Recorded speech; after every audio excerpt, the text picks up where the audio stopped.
Magandang gabi mga kaibigan. Live tayo ngayon dito sa Munting Bahayan kung saan nandito ngayon si Mayor Vico Sotto para pangunahan ng pagbubukas ng 13 LED lights dito sa lugar na ito. Ano? At ito makikita na nga natin nakausap ni Mayor Vico Sotto yung mga taga rito at naghihintay lang ng dumilim ng konti.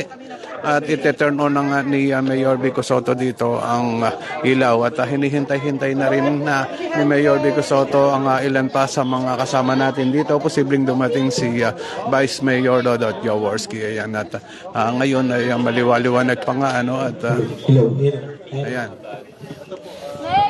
Kausap ngayon ni Mayor Vico Sotto si Engineer Arta. At si Engineer Arta kasi siya yun na pinaka-head ng engineering department dito sa lungsod ng Pasig na nagsasagawa nga ng kaayusan. Kagaya nitong pagpapailaw sa iba't ibang lugar ng lungsod ng Pasig. Ayan, kaninang umaga nandun tayo sa ibang barangay at doon yun na plan kaayusan. Kaya hinihintay-hintay nga lang dumilim dito sa lugar na ito at ite-turn on ni Mayor Vico Sotto ang 30 LED lights na ikinabit nga dito. At sigurado ito isang magandang project na ikatutuwa ng mga taga rito. Marami na halos dito sa lungsod ng Pasig ang nalagyan nga ng LED lights. Kagaya dun sa Barangay de la Paz. Meron tayo noon last week. Meron doon itinurn on na ilaw si Mayor Vico Sotto, Dargandame, 79. Sa iba't ibang street. Ayun. Kay Rona Vico, yun, live. Maraming salamat po kay Ma'am Rona Vico. Ayan, ito, palagi ko nakikita na rin na nagko-comment. Ito nga si Ma'am Rona Vico. Merry Christmas po sa inyo lahat. Ayan.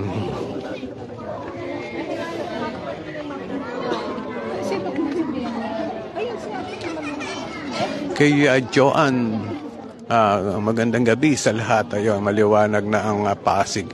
Totoo yan at marami ng lugar dito sa lungsod ng Pasig ang nagliwanag. At hindi pa doon natatapos yan mga kaibigan. Marami pang mga talagang lugar na pailawan o yun na paliliwanagin dito sa lugar na ito.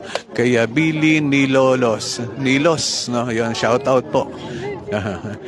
Ayun kay Ma'am Rona Vico, pa-shout out, let's His light shine, Merry Christmas, I love you, Vico. Ayun, salamat sa iyo, Ma'am Rona.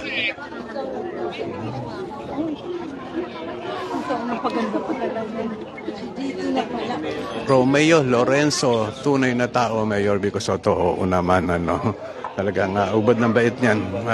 Kita nyo, wala siyang kaarte-arte kahit mahirap, mayaman talagang nilalapitan niya. Lalo na pagka yun gusto makapagpa-picture sa kanya.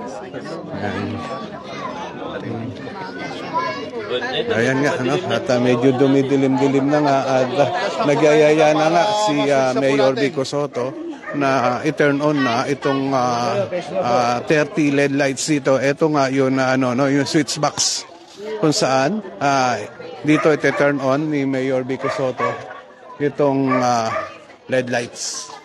Ayan.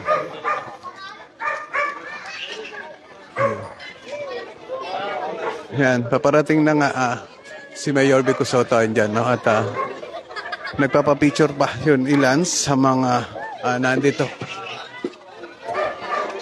Yun, doon sa mga viewers natin, maraming salamat po at hindi kayo nagsasawang manood dito sa page natin ng Pasig News Update. Yan.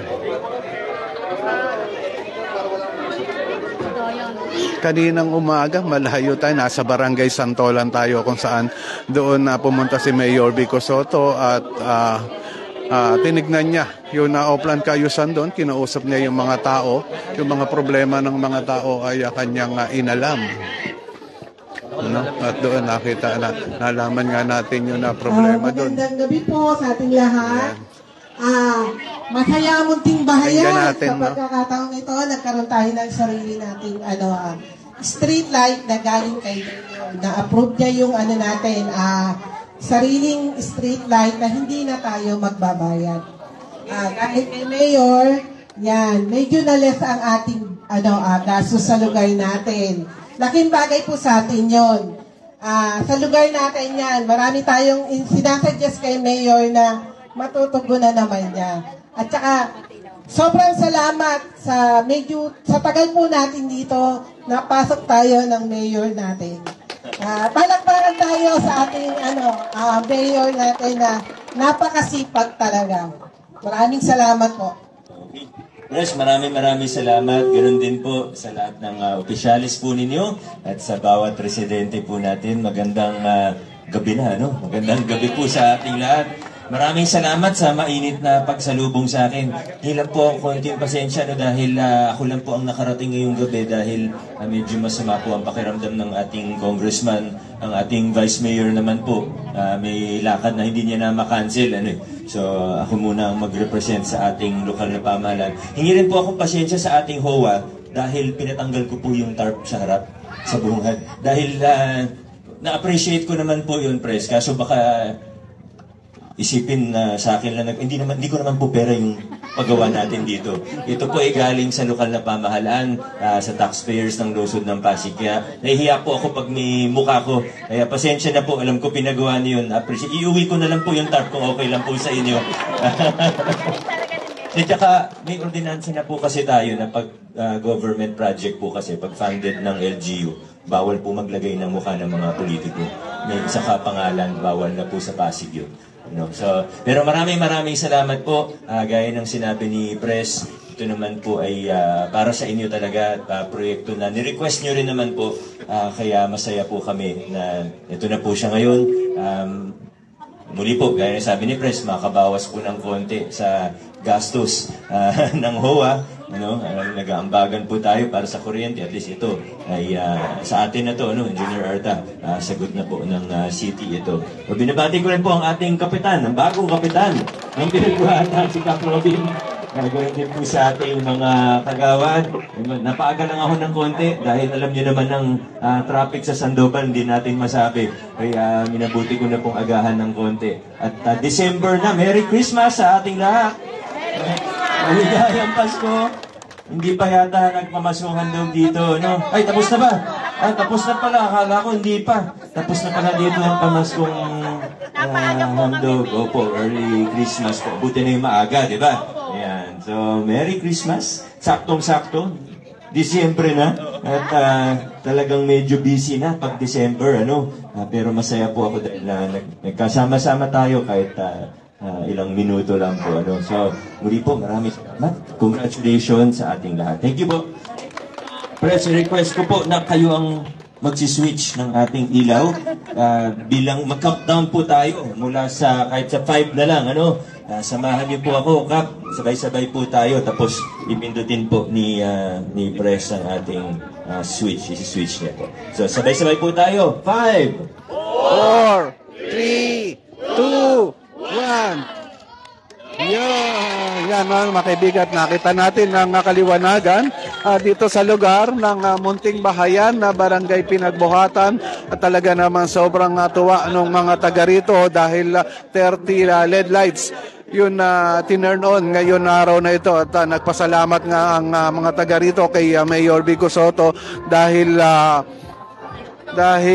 wala na nga silang babayaran dahil dati nag-share sila para mabayaran ng ilaw dito sa lugar na ito, pero ngayon wala na, sagot na ng city government ang ilaw. Yun, nakakatuwa. At pati yung pamaskong handog tapos na rin dito, nakapag house to house na nung last week ay tinapos nga ang pamaskong handog dito sa barangay Pinagbuhatan. Ayan mga kaibigan, mga residente dito sa lugar na ito ay kanya-kanyang lapit kay Mayor Vico Sotto para makapagpa-picture na rin. Ayan. So ito, meron din dito isang senior citizen na tumatawag kay Mayor Vico Sotto. Sigurado lalapitan ito ni Mayor Vico Sotto at gusto nga makadaupan palad at makapagpa-picture kay Mayor Vico Sotto. Ayan.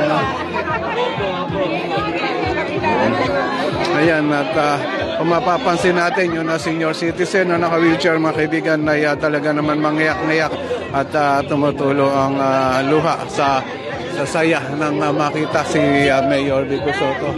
Yan. Ang barangay captain ng barangay Pinagbuhatan ay nandito rin, no? Si Cap Robin Salandanan. Yan. Grabe yung mga tao dito, no? Sobrang mahal na mahal. Si Mayor Vico Sotto talaga naman naglabasan ng mga bahay. Ayan. Pagpunta ni Mayor Vico Sotto. Hello po, isang magandang gabi po sa lahat ng nanonood ng ating news. Isang napakakasayahan, malaking kasayahan ang binigay po ni Mayor Vico Sotto, syempre sa residente ng Munting Bahayan at sa buong Pinagbuhatan. Kaya naman po ang Barangay Pinagbuhatan ay masayang-masaya na meron tayong isang Mayor Vico Sotto na para tumulo. At syempre katuwang ating kapitan, walang iba syempre sa Kapitan Robin Salandanan. Kaya maraming salamat Mayor Vico Sotto. Sana po hindi pa po itong huli. Ito po ang simula at magandang ugnayan ng Barangay Bituin City Council. Maraming salamat po. Okay po, maraming salamat po. No? At hanggang sa ngayon, nandito pa rin si Mayor Vico Sotto at tuloy-tuloy na pinagbibigyan ng mga gustong makapag-picture sa kanya. Ayan, kahit mga bata, matanda, andito, no? Naglabasan ng kanilang mga bahay at mga tuwang-tuwa. Grabe talaga. Pero makikita naman natin sa mukha ni Mayor Vico Sotto yung saya niya, no? Dahil yun na pagtanggap ng mga tao sa kanya dito, talagang ramdam na ramdam namin dito, no? Ngayon talagang taos puso ang ligaya.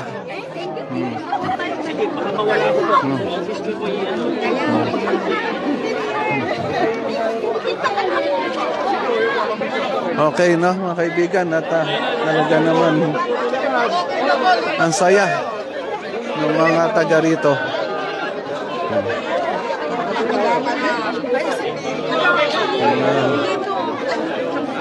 Ayan, talagang ako maaari lang mapagbigyan lahat ni Mayor Vico Sotto na makapagpa-picture sa kanya mga taga rito.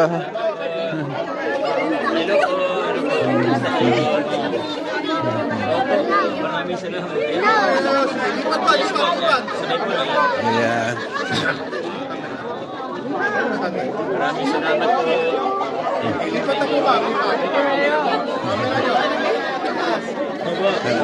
Ayoko na nakapagpalit natin na. Sa mga viewers natin, maraming salamat po sa inyo, no? At ito, kasunod nga tayo kasama tayo ni Mayor Vico Sotto dito sa Barangay Pinagbuhatan. Andito ang barangay captain ng Barangay Pinagbuhatan. Kamusta po? Kamusta po ang pupunta ni Mayor Vico Sotto dito? Ayan, nagpapasalamat ako kay Mayor Vico Sotto sa pagpapasinayan muli ng ating street light dito sa Munting Bahayan. Alam ko marami pang proyekto na magaganap para sa pagbabago dito sa ating barangay. Okay po. Maraming salamat po sa inyo. Baka may mga mensahe kayo dito sa mga kabarangay. Ayan, nagpapasalamat ako sa ating mga kabarangay, sa Barangay Pinagbuhatan, sa pakikiisa sa pagbabago ng sistema at sa pamamalakad ng inyong Kapitan Robin Salandanan. Ako ho ay bumabati sa inyo ng maligayang Pasko at masaganang bagong taon. Okay po. Salamat po. Ayan, napagsalita rin natin si Cap Robin Salandanan ng Barangay Pinagbuhatan. At hanggang sa ngayon,